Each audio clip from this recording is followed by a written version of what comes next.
Vibe Mundial FM. Estamos de volta com o programa O Divã de André Kepp. E olha o tema de hoje: Anjos e Demônios. Anjos e Demônios, olha, tema interessante, né? E eu vou pesquisar tudo, vou falar de pesquisas da ciência, isso que é muito interessante. Bom, vou fazer uma rápida apresentação. Eu sou doutor em Psicologia Social e do Trabalho pela USP, mestre em Psicossomática e Psicologia Hospitalar pela PUC, psicanalista e psicólogo. Bom, o assunto de anjos e demônios sempre foi estudado pelas religiões. Então, todas as religiões têm o seu ponto de vista. Aí você vai dizer assim, não, mas você não está considerando o Espiritismo? O Espiritismo, Allan Kardec escreveu um livro chamado O Céu e o Inferno. E nesse livro, ele fala de anjos e demônios do ponto de vista do Espiritismo. Então, todas as religiões adentraram nesse tema de uma forma ou de outra. Mas hoje verificaremos o que a ciência tem a dizer a esse respeito. Então já não é mais a visão da religião, porque cada religião tem uma visão e uma visão a ser respeitada. Todas as religiões devem ser respeitadas, mas tem uma visão própria. Agora, vamos ver o que a ciência tem a dizer. Não a ciência do materialismo científico, é claro, né? Então, se a ciência que observa mais a matéria, né, e não aceita a existência do espírito, evidentemente não é essa ciência que eu estou falando. Mas a ciência que considera as questões da espiritualidade. Esta nova ciência tem várias abordagens. Então, eu já falei de várias dessas abordagens em vários programas aqui. E uma delas é a psicanálise integral ou trilogia analítica, né? Que eu vou comentar daqui a pouquinho, né, o seguinte. Eu descrevi essa nova ciência na revista de Psicanálise Integral, número 34. No meu artigo intitulado O Paradigma da Trilogia Analítica para essa nova época pós-pandêmica. Então, eu falei sobre o paradigma da trilogia analítica. Paradigma é modelo científico, né? O modelo científico da trilogia analítica, portanto. Eu sou o diretor editorial dessa revista científica e no meu artigo científico eu descrevo esse novo paradigma chamado psicanálise integral ou trilogia analítica. Neste último livro, que ficou muito bonito, nessa última edição da revista, que ficou muito bonita, né, o número 34, e eu sou o diretor editorial, né, dessa revista, e fiz um artigo, né, muito interessante, e que inclusive traz assuntos do tema que eu vou falar hoje. Bom, mas o que as novas pesquisas científicas podem afirmar sobre anjos e demônios? Ué, o que é ciência, André? Ih, lá vem você inventando coisa. O que a ciência tem a ver com anjo e demônio? Ô, André! Então, a ciência ela pode investigar, sim, a espiritualidade. A ciência pode investigar tudo o que ela quiser. Basta utilizar métodos científicos. Essa que é a questão.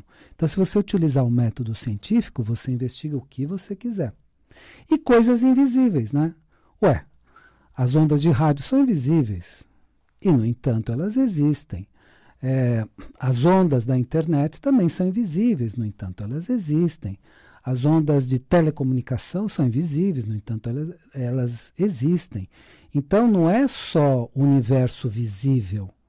Nós podemos investigar o invisível pela ciência também.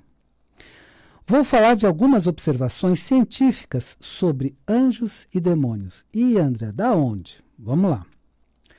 Essas pesquisas investigaram pessoas que passaram pela EQM, ou experiência de quase morte.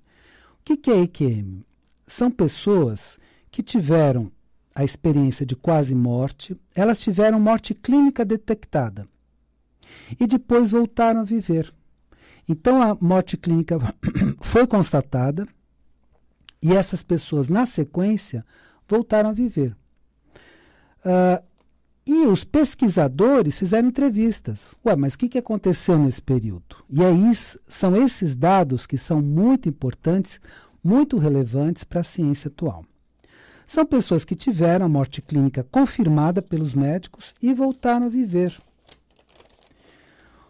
Os cientistas que entrevistaram essas pessoas, que passaram pelas experiências de quase morte, foram, por exemplo, teve outros cientistas, mas os primeiros, que investigaram, os pioneiros, foram o Dr. Raymond Moody Jr., que escreveu um livro, Vida Depois da Vida, que marcou época, virou best-seller na época, tanto nos Estados Unidos quanto no Brasil.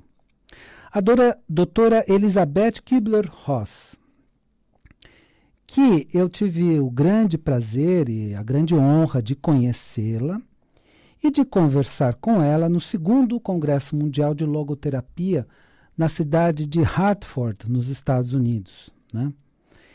E nessa conversa eu pude esclarecer algumas dúvidas sobre essas experiências. A doutora Elizabeth Kubler-Ross era tanatologista, aquela pessoa que investiga a morte, vem de thanatos, morte. Então ela investigou várias e várias pessoas que passaram pela morte clínica e retornaram. E o Dr. Michael Sabon, e aqui tem um detalhe muito interessante sobre o Dr. Michael Sabon. Ele, a princípio, não acreditava na veracidade dessas entrevistas. Ele achava que a pessoa, na verdade, passou por delírios e alucinações e não teve experiência real coisa nenhuma e apenas relatava alucinações. Então essa era a ideia inicial do Dr. Michael Sabon.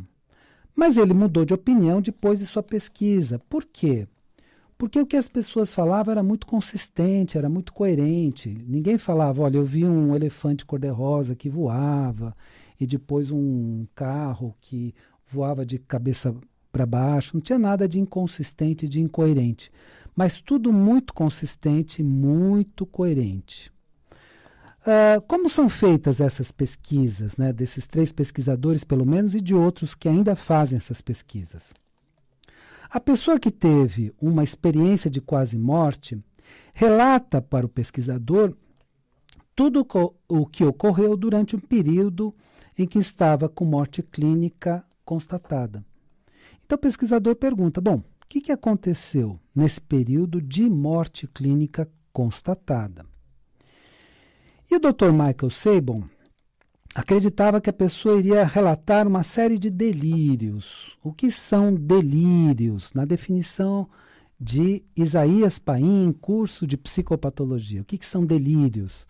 Alterações do juízo. A pessoa perde o juízo de realidade.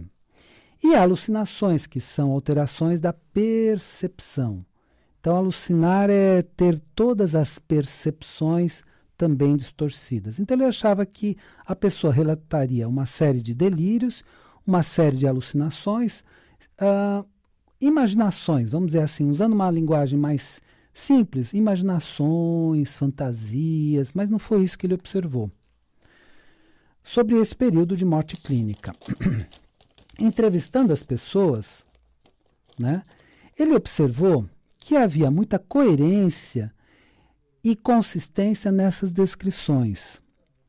Então, as pessoas que passaram pela EQM, experiência de quase morte, tinham muita coerência, muita consistência, tudo tinha muito senso de realidade. Evidentemente, um outro tipo de realidade, uma realidade, vamos dizer assim, muito mais ampla, E isso fez com que ele mudasse de opinião, porque ele percebeu, essas pessoas não estão falando de fantasias, de coisas absurdas. Estão falando de coisas com muito senso de realidade. Vejamos o que essas pessoas escreveram. E a descrição dessas pessoas serviu de base para o filme Ghost. Muitos assistiram, há um tempo atrás, muitos assistem até hoje, e outros filmes sobre essa temática. Primeira questão: as pessoas descrevem que saem do corpo por uma espécie de túnel.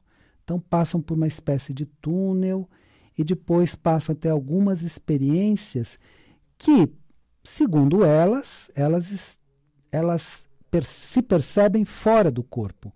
Até porque muitas veem o próprio corpo na sala de cirurgia ou no quarto do hospital.